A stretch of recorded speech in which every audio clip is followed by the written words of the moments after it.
podcast 65 sur 365, ça met vraiment en colère ce nom. J'aime travailler le matin et j'aime écrire le matin.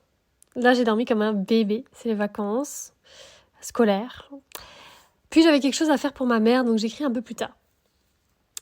J'en profite pour vous remercier pour vos petits mails que j'ai reçus là cette semaine encore.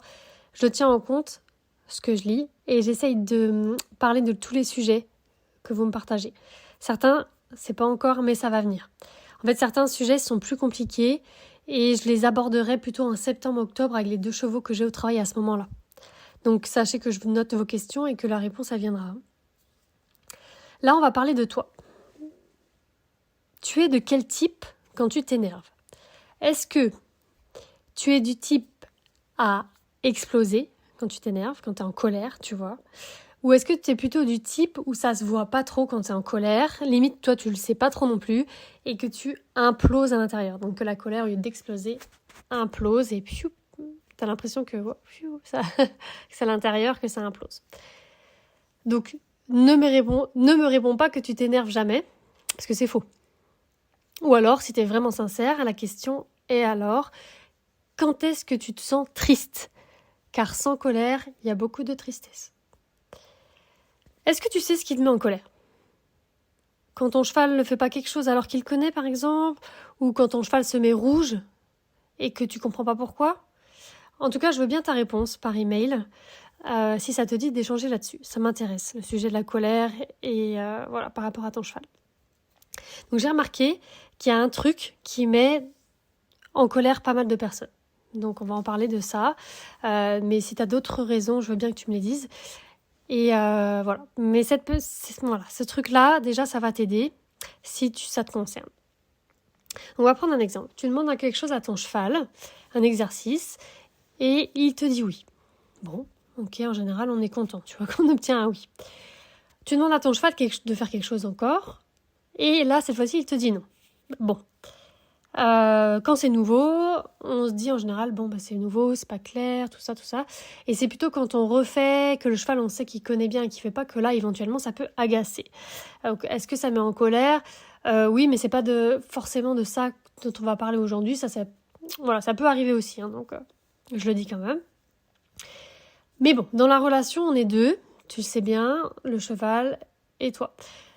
Donc le cheval, il peut nous dire oui ou non, mais nous aussi, on peut lui dire oui et on peut aussi lui dire non. Donc quand le cheval fait ce qu'on demande, nous, on dit oui. Ok ? S'il ne fait pas ce qu'on lui demande, on lui dit non. Quand le cheval fuit, on peut aussi lui dire non. Bon, jusqu'à là, tout va bien.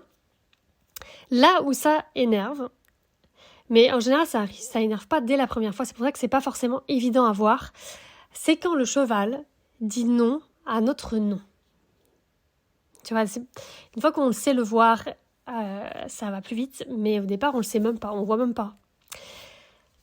Je te prends un exemple. Ma copine Fiona, elle a un étalon, et elle lui disait non, parce que il venait sur elle, tu sais, éclater sa bulle, là. Il venait assez fort dessus, elle disait non, et il reculait, mais il disait non à son non. Donc, en fait, elle lui disait de reculer, il reculait, mais en secouant la tête, puis en revenant derrière, tu sais.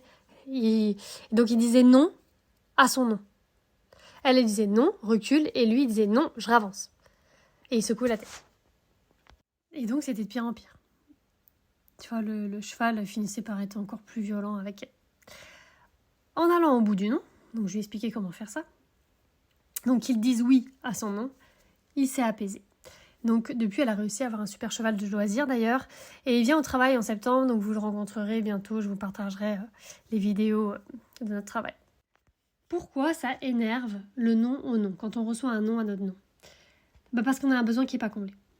On dit non et il n'est pas entendu. Donc si on dit non, c'est que quand on dit non, en fait on dit oui à un besoin chez nous. Comme on ne peut pas dire oui du coup à la personne, on lui dit non. Et l'autre n'entend pas en fait. Et donc ça énerve. Donc c'est pas, comme je disais, c'est pas si évident à voir. Donc, mais quand le cheval vient sur toi et que tu dis non, viens pas dans ma bulle et qu'il l'entend pas, tu peux avoir des problèmes. Fiona par exemple, elle a déjà été assommée par son cheval une fois. Parce qu'il disait non, non. Le non au non, c'est comme si l'autre ne prenait pas en compte tes besoins. Donc non, c'est non. Si je dis non, c'est que j'ai une raison. Là, avec le cheval, nous, on veut une relation saine. On ne va pas accepter ces non à nos non. Et nous allons prendre en compte les oui et les non du cheval dans la relation.